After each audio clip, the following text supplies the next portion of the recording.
Para nisjes së seancës plenare, deputetja e Partisë Demokratike Jorida Tabaku ka folur për mediat lidhur me nismën për ndryshime në kodin penal, veçanërisht sa i përket çështjes së shpifjes dhe trajtimit penal të gazetarëve. Tabaku shpreh se Komisioni Evropiane përjashton qartësisht arrestimin e gazetarëve për çështje që lidhen me shpifje, duke theksuar se Shqipëria duhet të harmonizojë legjislacionin e saj me standardet e Bashkimit Evropian.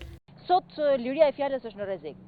Qeveria shqiptare, majoranca, pushteti e përdor padim penale si një kërcënim ndaj gazetarëve, e përdor si një kërcënim ndaj fjalës së lirë. Për këtë arsye, mbas një procesi gjatë 2 mujor konsultimesh, jo vetëm me gazetarët, me organizata shoqërisë civile, me Komisionin Evropian, ne propozuam një draft të kodit penal i cili kishte shfuqizimin e plotë të nenin 119 dhe nenin 120, që janë specifikisht neni për fyerjen dhe neni për shpifjen. Jo vetëm për gazetarët, po për të gjithë qytetarët e Republikës së Shqipërisë si një masë për të treguar që fjala e lirë nuk kërcënohet me burg, fjala e lirë nuk mund t'i vësh pranga. Sigurisht që ka masa në kodin civil, ashtu siç e kanë të gjithë vendet e tjera, jo vetëm të rajonit, po edhe vende europiane, nëse ekziston fyerja dhe shpifja.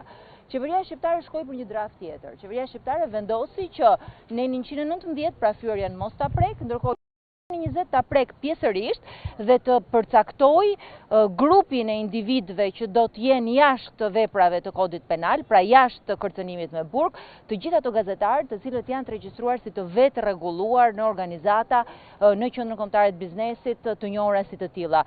Sipas deputetës së Partisë Demokratike, dekriminalizimi i shpifjes është një hap i domosdoshëm për garantimin e lirisë së medias dhe të shprehjes, ndërsa çdo ndryshim ligjor duhet të jetë në përputhje me rekomandimet europiane dhe praktikat më të mira ndërkombëtare. Ajo theksoi se përdorimi i kodit penal për të ushtruar presion ndaj gazetarëve është i papranueshëm dhe bie ndesh me parimet demokratike.